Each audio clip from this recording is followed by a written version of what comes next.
कहूँगा सरकार बनाने की लालसा में भाजपा ने अपना लोकसभा का गणित भी सारा खराब कर लिया है। टिकटों का प्रोसेस चल रहा है और बहुत जल्दी टिकटों का घोषणा कर दी जाएगी और मंडी सीट पे तो टिकट की घोषणा हो चुकी है पार्लियामेंट की और विक्रमादित्य सिंह को चुनावी दंगल में उतारा गया जो हमारे पीडब्ल्यूडी मिनिस्टर हैं और ये कांग्रेस की सीट है और उनकी माता श्रीमती प्रतिभा सिंह ने खाली की है। इस सीट को हम रिटेन करेंगे किसी भी कॉस्ट पे। एक कंगना जी को भारतीय जनता पार्टी ने चुनाव में उतारा है, लेकिन प्रदेश के विकास के लिए यहाँ पे एक सीरियस राजनेता की जरूरत है जो इस कॉन्स्टिट्यूंसी के विकास को देखे।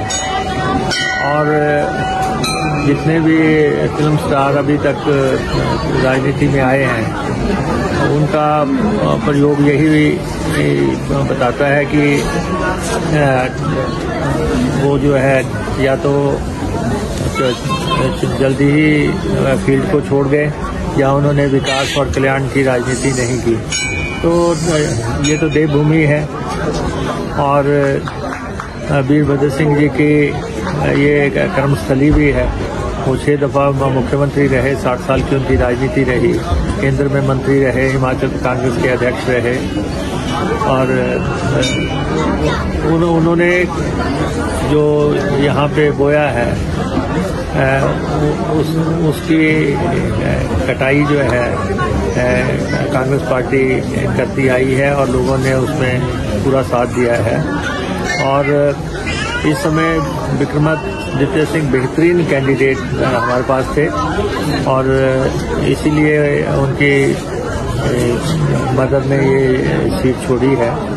और दूसरा कंगना रनौत भी ये चाहती थी कि प्रतिभा सिंह चुनाव ना लड़ें और तो हमने उनकी बात भी रख ली कि जो वो चाहती थी उनके मुताबिक भी हमने फैसला कर दिया कि विक्रमादित्य लड़ेंगे। और विक्रमादित्य यूथ आइकन है और बहुत बड़ी उनकी फॉलोइंग है और बहुत अच्छा रिस्पांस उनको मिल रहा है। और हम मुद्दों की राजनीति करेंगे, हम विकास की राजनीति करेंगे, कल्याण की राजनीति करेंगे। हम जो है निम्न स्तर की राजनीति में ना हम विश्वास रखते हैं ना हम करेंगे। कंगना कहाँ से आई है, क्या उनकी पृष्ठभूमि है, हमें इन बातों से कोई सरोकार नहीं है। हमें तो ये है कि ये जो हमारी सीट है मंडी कुल्लू और इस बाकी ट्राइबल इलाका यहाँ पे आता है, इनके विकास के लिए क्या होना है। कुछ लोग इस चुनाव को जो है की दिशा भटकाना चाहते हैं, तो हमारा ऐसा कोई मकसद नहीं है। शुद्ध तौर पे मुद्दों की राजनीति होगी और भारतीय जनता पार्टी के लोगों ने हिमाचल प्रदेश की सरकार गिराने की एक असफल कोशिश की और उसमें नेता प्रतिपक्ष जयराम ठाकुर की भी अहम भूमिका रही। वो समय से पहले शॉर्टकट से जो है सत्ता पे काबिज होना चाहते थे, लेकिन नहीं हो पाए। हमने उनसे भी कहा है कि अब भारतीय जनता पार्टी प्रदेश में एक्सपोज हो गई है कि उन्होंने प्रदेश की सरकार गिराने के लिए साजिशें रची, षड्यंत्र किया। लेकिन सरकार हमारी न केवल बची है लेकिन सरकार अब स्थिर है, स्थायी है, टिकाऊ है और ये सरकार लंबे अरसे तक चलेगी। क्योंकि आप देखते हैं कि हमारे पास इसमें 34 एमएलए हैं और बीजेपी के पास 25 एमएलए हैं। 9 का अंतर है।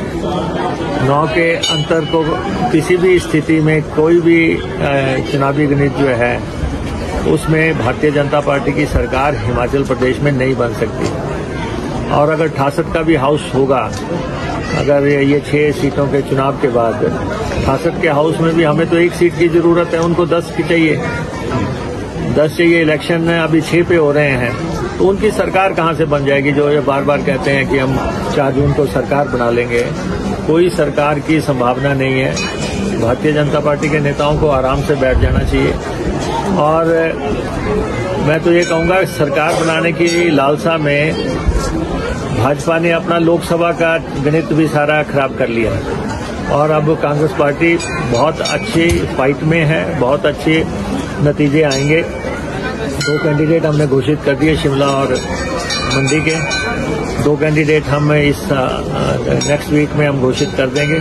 लेकिन भारतीय जनता पार्टी के लोग भी, जिन लोगों को टिकटें दी हैं, भाजपा ने जिनको टिकटें दी हैं, भाजपा के लोग भी उनको बर्दाश्त नहीं कर पा रहे हैं और हमारे से ज्यादा काम जो है भाजपा के लोग कर रहे हैं, इसलिए सरकार पहले से ज्यादा स्थिर होगी।